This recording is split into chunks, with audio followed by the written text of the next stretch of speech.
سورۃ الکہف کی فضیلت۔ بے تحاشا دولت چاہتے ہو تو سورۃ الکہف کو اس طرح پڑھو۔ اپنی اولاد کو فرما بردار بنانا چاہتے ہو تو سورۃ الکہف کو اس طرح پڑھو۔ بیماریوں کو ختم کرنا چاہتے ہو تو سورۃ الکہف اس طرح پڑھو۔ لڑائی جھگڑے کو ختم کرنا چاہتے ہو تو سورۃ الکہف کو اس طرح پڑھو۔ بسم اللہ الرحمن الرحیم۔ رسول کریم صلی اللہ علیہ وسلم کے دور میں کچھ قریش مکہ ایک یہودی عالم کے پاس گئے اور اس سے کہا کہ حضور صلی اللہ علیہ وسلم سے ایسا کیا سوال پوچھا جائے کہ ان کے نبی ہونے کی حقیقت واضح ہو جائے۔ اس کے جواب میں یہودی عالم نے آپ صلی اللہ علیہ وسلم سے 3 سوال پوچھنے کو کہا، جن میں ایک سوال یہ تھا کہ اصحاب کہف کون تھے۔ لہٰذا اللہ تعالیٰ نے اپنے پیارے حبیب صلی اللہ علیہ وسلم کو اس کا جواب قرآن مجید میں سورۃ الکہف کے اندر مکمل وضاحت کے ساتھ بیان فرمایا۔ حضرت عیسیٰ علیہ السلام کا دور تھا جب اللہ تعالیٰ نے آپ کو آج کے دور کے فلسطین کے علاقے میں اسلام کی تبلیغ کے لیے بھیجا۔ یہ علاقہ اس وقت رومن امپائر میں شمار ہوتا تھا۔ یہ بت پرست لوگ تھے۔ یہاں ایک یہودی بادشاہ کی حکمرانی تھی جو رومن حکومت کے ماتحت کام کر رہا تھا۔ جب حضرت عیسیٰ علیہ السلام نے تبلیغ شروع کی تو رومی لوگ آپ علیہ السلام کے مخالف ہو گئے اور آپ علیہ السلام کو گرفتار کر کے سولی پر لٹکانا چاہا، مگر اللہ کے حکم سے آپ علیہ السلام کو زندہ آسمان پر اٹھا لیا گیا۔ اس واقعے کے کچھ عرصے بعد یہودی لوگوں نے رومی حکومت کے خلاف بغاوت کر دی، لہٰذا اس کے رد عمل میں عنقا ہو کر ٹرٹس نامی رومی بادشاہ نے یروشلم اور فلسطین پر حملہ کر کے اسے بالکل تباہ کر دیا، حتیٰ کہ بیت المقدس کو بھی تباہ کر دیا۔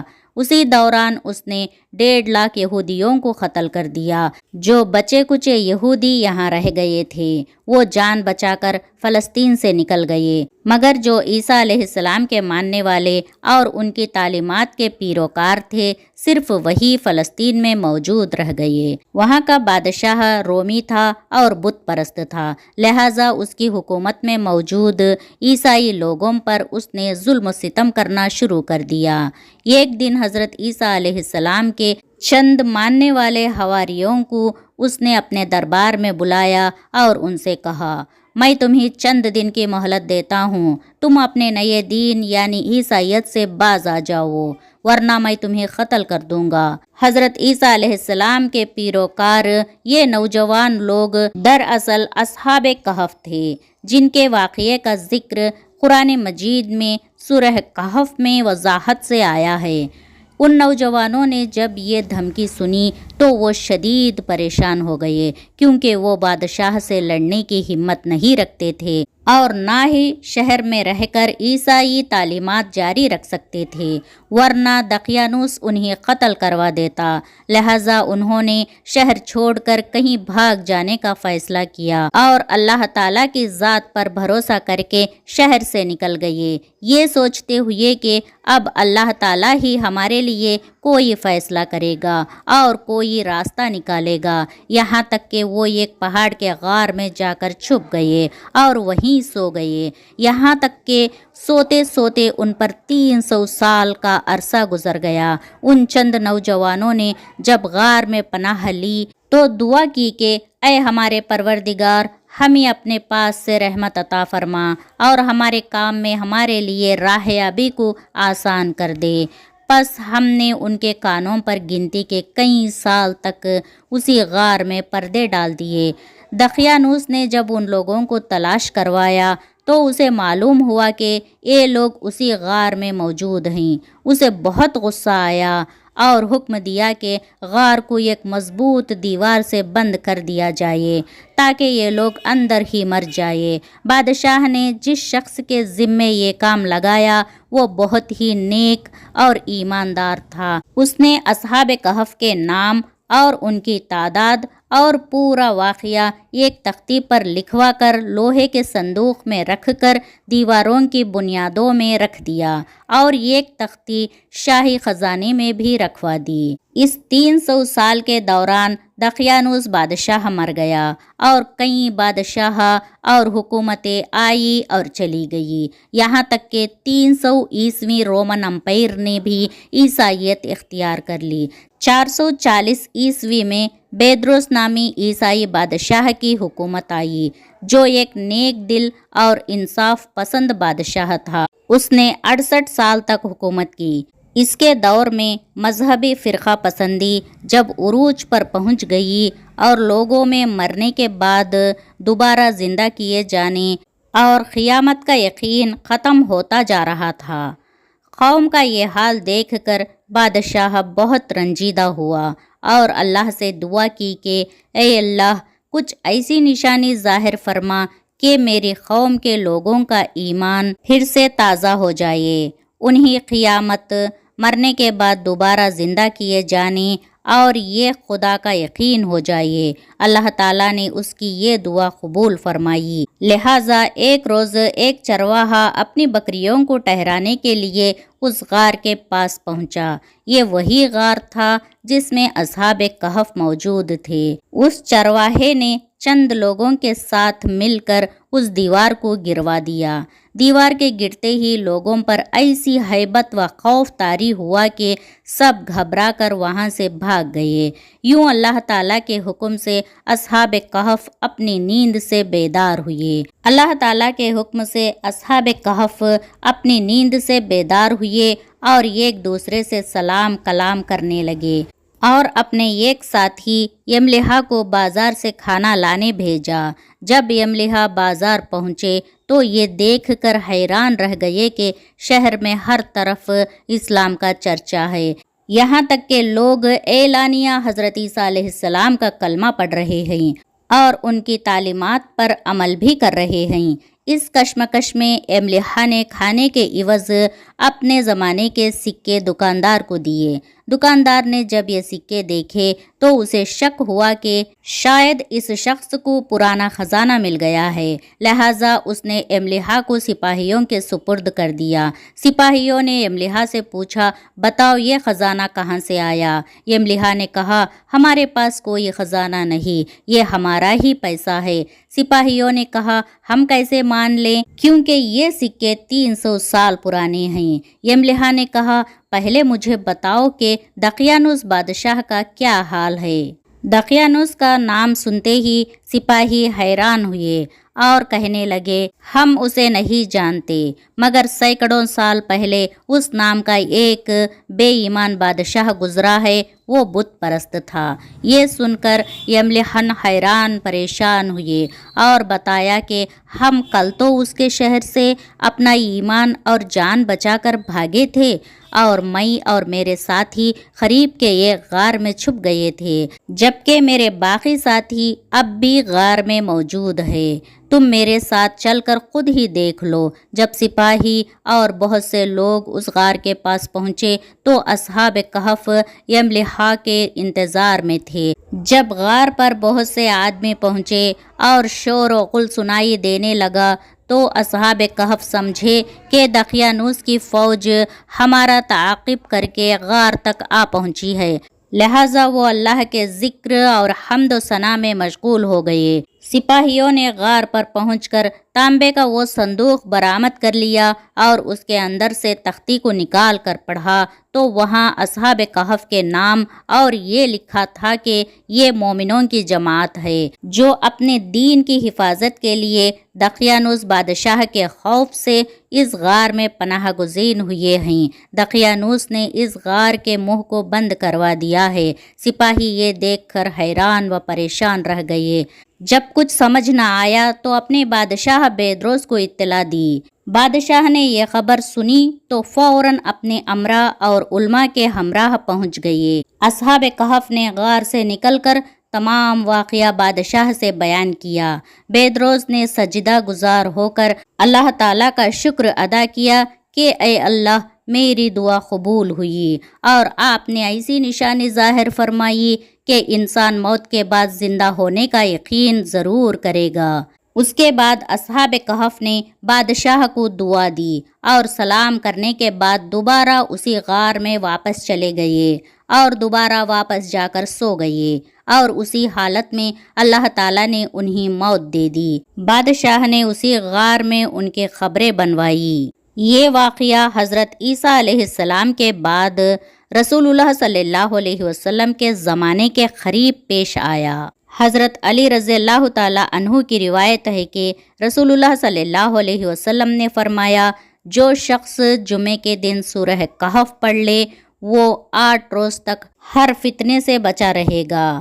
اگر دجال نکل آئے تو یہ اس کے فتنے سے بھی بچا رہے گا۔ مسند احمد میں ہے کہ رسول اللہ صلی اللہ علیہ وسلم نے فرمایا، جو شخص سورہ کہف کی پہلی اور آخری آیتیں پڑھ لے اس کے لیے اس کے قوم سے سر تک ایک نور ہو جاتا ہے، اور جو پوری سورت پڑھ لے اس کے لیے زمین سے آسمان تک نور ہو جاتا ہے۔ جمعے کے رات اور جمعے کے دن دونوں میں سورہ کہف پڑھنے کے فضائل احادیثوں سے ثابت ہے۔ بعض روایات میں صرف جمعے کی رات کا ذکر ہے اور بعض میں صرف جمعے کے دن کا ذکر ہے۔ جن روایات میں صرف رات کا ذکر ہے ان سے مراد رات اپنے دن سمیت ہے، اور جن روایات میں صرف دن کا ذکر ہے ان سے مراد دن اپنی گزشتہ رات سمیت ہے۔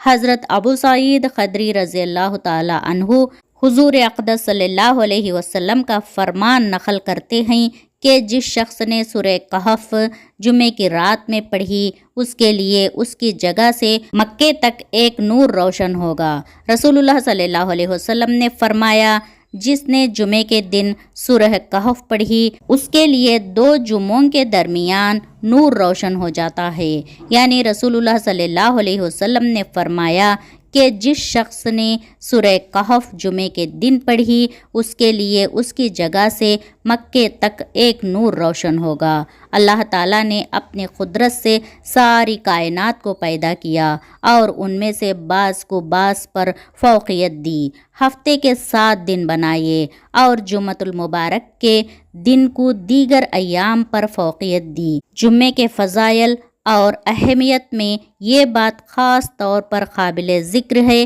کہ ہفتے کے تمام ایام میں صرف جمعے کے نام سے ہی قرآن کریم میں سورہ نازل ہوئی ہے۔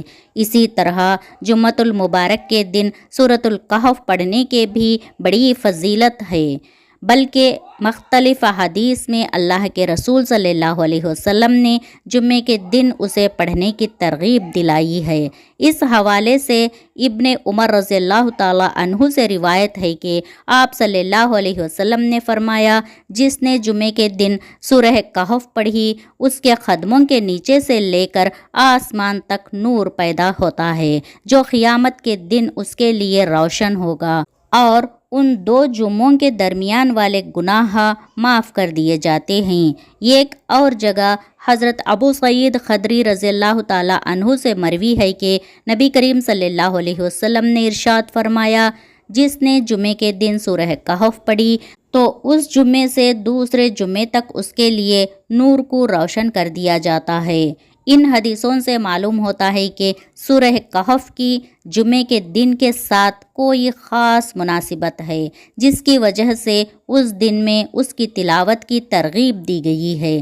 اس سورت کو جمعے کے دن غروب آفتاب سے پہلے کسی بھی وقت پڑھا جا سکتا ہے، یعنی اسے فوراً فجر کی نماز کے بعد یا جمعے کی نماز سے پہلے پڑھنا ضروری نہیں، کیونکہ یہ احادیث میں فی الیوم الجمعہ کا لفظ آیا ہے اور جمعے کا دن غروب آفتاب تک رہتا ہے۔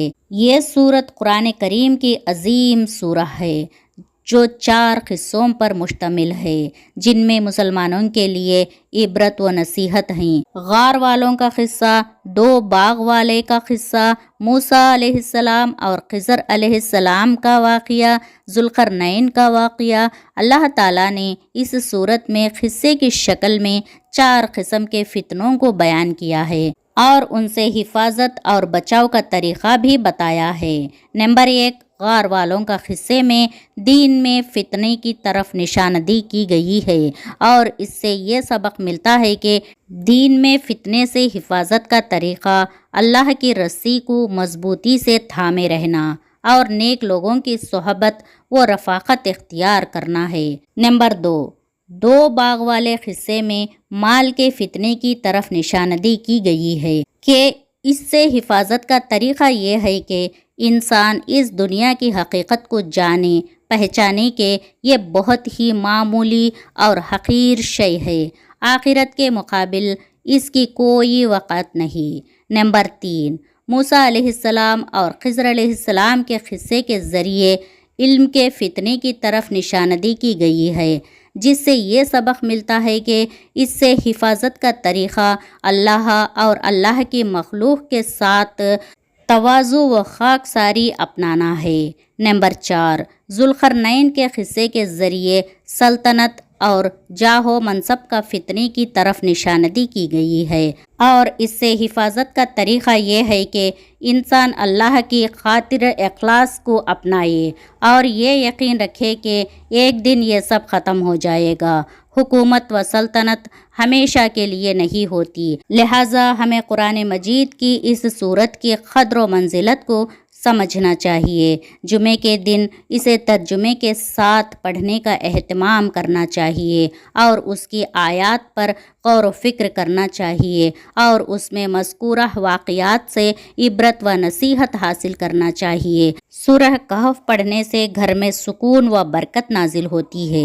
صبح و شام اس سورت کی تلاوت کرے، انشاءاللہ آپ کی پریشانی ختم ہوگی اور آپ کے گھر میں سکون آ جائے گا، اور انشاءاللہ ہر شر سے اللہ تعالیٰ آپ کی حفاظت فرمائے گا۔